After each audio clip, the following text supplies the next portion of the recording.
One. Hello, everyone, and welcome to tonight's episode of the Charity Gaming Challenge, episode 15. Tonight, we have a very special guest. We have PGR Top 50 and Canadian Top 3 Super Smash Bros. 4 player, Locus. Locus, welcome to the show, man. Thanks for coming on the show tonight. Hey, no problem. Yeah, so Locus, why don't you tell us a little bit about yourself, my dude? Give us a little introduction. All right, so I'm from British Columbia. Well, I'm originally from Saskatchewan, and I'm now living in British Columbia. I've been playing Smash for the past. Well, I've been playing Smash my whole life. I went to my first tournament about 4 years ago now. Oh, actually, I'm not sure whether it's 4 years or 3 years ago. Damn. Actually, I think it was about 3 years ago, a little bit more than 3 years ago. Okay. And that was just kind of like a local thing in Saskatchewan. And then from there, I went to one tournament there, and then I moved to British Columbia, where I've been competing for a long time now. And then I went to my first big tournament, was Evo 2016. Yeah. Yeah, Evo 2016. Which was a lot of fun. Was that the Evo? Oh, sorry, Yeah, sorry. Was that the Evo where you did you play against Renai in that Evo? Yeah. Yeah, and you hit the bowling ball with the Tatsumaki? Yeah. That was cool. Yeah, I played. I can't remember who I played. A whole bunch of people. Like my pool was huge. Like I had like 7 rounds in winners or something. Like it was ridiculous how many people go to Evo. And then I played Exax and I beat Exax. And then I played Renai. And yeah, my set against Renai was actually like pretty close for what I thought was supposed to be like an awful, like, you're gonna get destroyed matchup. Mm-hmm.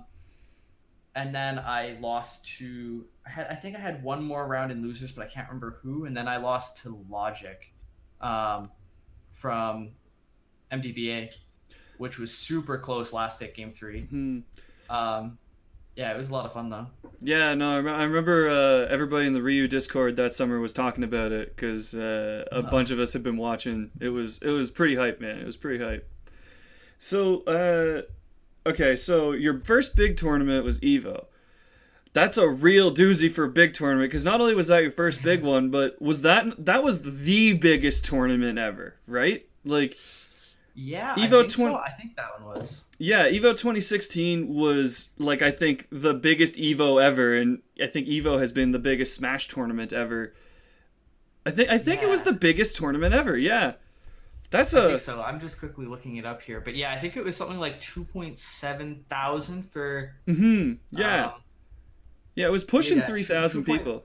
2,662 people for Smash Wii U. And yeah, I don't think we've got anything bigger than that. No, man. No, we definitely haven't. Definitely not. No, 2016 was, I've had this conversation a couple of times now. 2016, for whatever reason, seemed to be this weird, big year for fighting games. I don't know if it was like Street Fighter V was new that year, or Smash was hitting its peak, or just in general, for whatever reason, fighting games were huge in 2016. Yeah, I think yeah, probably part of it was the fact that Street Fighter came out, because I think Street Fighter got over 5,000 entrants, and I think some of those would definitely trickle over into the Smash games. But yeah, that was crazy. That was also the first Evo that they didn't have customs for Smash Wii U. Oh, yeah. 2015 had customs, and I'm glad I missed out on that one. Oh man, I know, right? I got into competing like just after customs finished, which I was very grateful for. Yeah, me too, man. Me too. Speaking of getting into competing, I want to ask you a question about a mysterious player from your home region. Who is the? Tell us a little bit about the mysterious One Hand. Oh.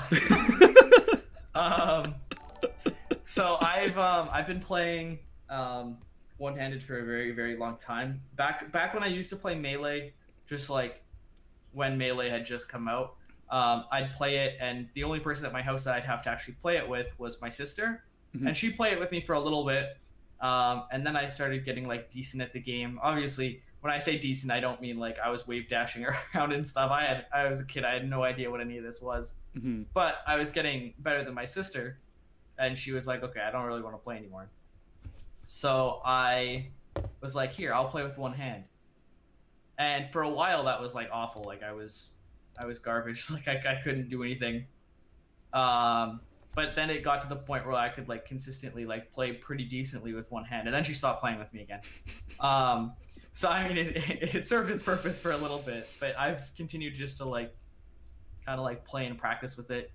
Um, and I think kind of like my crowning achievement was playing against Lima. I challenged Lima to a best of 5 with it against his Bayo, and I can't remember whether I 3-0'd him or whether it was a close 3-2, but I did beat him in a best of 5 with it. You beat My Lima. one-handed Falcon. So this was about a year and a half ago. This was around like DreamHack Austin 2017. So I think that was around like June of last year. So it was a while ago, but now retroactively I can say that I've beaten the Evo champion with one hand. Dude, that's like, oh man, I don't even know what to say about that. Like Yeah, it's a that. little bit goofy. That's like, yeah. I'm super impressed. Which hand do you play with? I play with my right hand and I palm the controller like a basketball. My whole hand goes over top of the controller, and then I do most of the stuff with the palm of my hand, rather than with my fingers themselves. Okay. So that's definitely interesting. For me, it's always been like kind of almost like a party trick. It's like, if this works, it's awesome, and if it doesn't, it's like, oh well, he's playing with one hand. Why did you expect it to work? Dude. It's a win-win situation, and it's a lose-lose situation for anybody who actually accepts a challenge for it. You know, like, because if you win, you just beat somebody who's playing with one hand. Like, who cares? Mhm. But if you lose, you just lost to somebody who's playing with one hand. So that's kind of the option select that goes into that. Oh my god, that's unreal. That's like, I'm honestly surprised that more people don't play with one hand, just so that they don't have to take shit when they lose. Like, I've played against a few people who have had like decent one-handed play, but most people will like change their controls super hard, and they'll have like a separate control scheme for one-handed play, so that they can use the D-pad for a whole bunch of stuff, or like, and then they rest their controller on their leg or something. But like for me, it was like, I started with this in Melee, so I couldn't change controls. Like I had to just deal with what I had. So at this point, I still do it without changing any controls. Like I use my like palm of my hand for C-stick aerials, and I use like this part of my hand for like X and A and B, and then I have my fingers curled around to shield and to grab. how do you joystick? Well, how do you move? With, like, the fat of your thumb, like. Yeah, sometimes I'll curl my finger down and use my finger, but usually my finger isn't as consistent as just using like the palm of my hand, almost, or the ball of my hand, I guess. That is wild. I'm just so impressed right now. Yo, can you? I want to test this. I want to see this in action later tonight. All right, we'll go for it. Yeah. So you start competing in 2015 and did you start competing before you left Saskatchewan, or after? Like technically I started when I was in Saskatchewan, but it was very, very brief. I went to one tournament, and I think it was like a 16, 17 man bracket. Like, it wasn't anything huge. Mm-hmm. And that was my only tournament in Saskatchewan until like a year later when I came back for holiday stuff. But yeah, after that I went to BC and I started competing there. Nice. And what was it like coming out to, you come out to BC and everything is still relatively fresh as far as Smash Bros is concerned. how long did it take you to sort of rise up to the point you're at now? Like, So it was. I mean, it was definitely a shock at first, just considering I won that first tournament in Saskatchewan. mhm. This was the first tournament I had competed in, and I was kind of expecting it to be like a whole bunch of like crazy good people, but at that point I also had a very high opinion of my own play. I was like, yeah, I'm really good at this game, and then I won that tournament, and that kind of like affirmed that, and I was like, okay, yeah, this is good. I'm really good at this game. I don't know how this happened, but I'm really good. Oh no, you were And you. then Yeah. I went to BC, and my first tournament there I got ninth, so it wasn't awful, but all of the like big PR players were gone to Seattle for something big in Seattle, so I got ninth when like no PR players were there, and I was like, oh, okay, this is gonna be like a little bit more tricky than I thought, and I very quickly got that reality check that I needed, and was like, okay, I need to I need to get a lot better at this. So I think it took like, I don't know how long exactly it took me. I know by, I don't know if it was my first season there, I was honorable mentions. I think my first season there I was HM, and I was very very close to just taking like the number 10 spot. Um, but then it took the next season to get to fifth, and then I think I sat at third for a very very long time. Mhm. And then now I'm not ranked in BC just because I was traveling so much and I was spending a lot of time in New York and I wasn't competing as much around here. Mhm. But it's going to be interesting. This is like the first ranking season that we've had in a while where me and Captain L, Big D are all like competing. We're all like going to be around. It's just a matter of like, it's the first time I guess that we've all kind of had a shot at it, because for a Mhm. long time it was just like Dawson always beat Landon like really really hard. Landon always beat me really really hard, and then like I could sometimes beat Dawson, but the odds of me getting to him were very slim because I was always third seed, and I'd have to beat Landon to actually make it to him. Um, Mhm.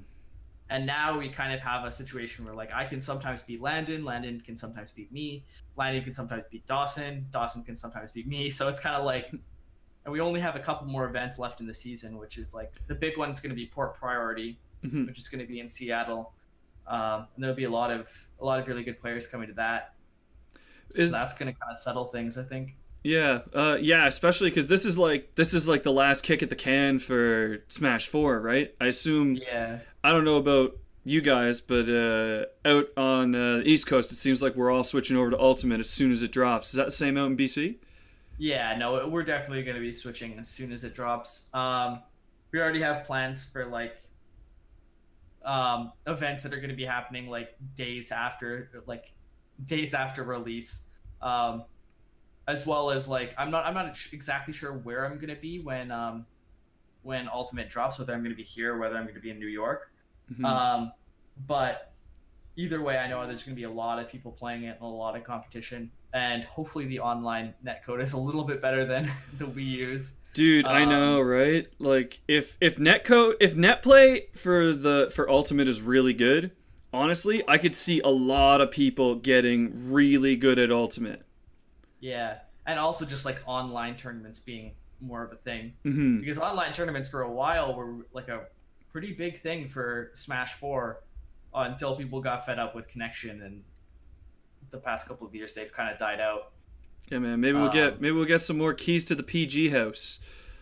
yeah, like stuff like that is like really really big. I know that DM Brandon announced something. DM Brandon and Coney announced something. I think it's a Wi-Fi tournament in December for a trip to Genesis, I think. Yo, that'd So be there are sick. already things that are happening that people are kind of banking on this netcode being like decent or at least as good as the Wii U's. I'm assuming it'll be at least as good as the Wii U's. If it's not, then we're gonna be in some trouble.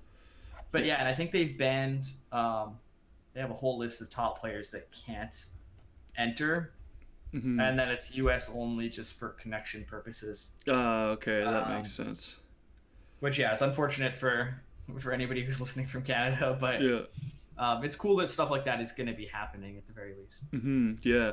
Yeah. So what are your big plans for the, I guess, for Ultimate? Like, have you got stuff on the docket already, or?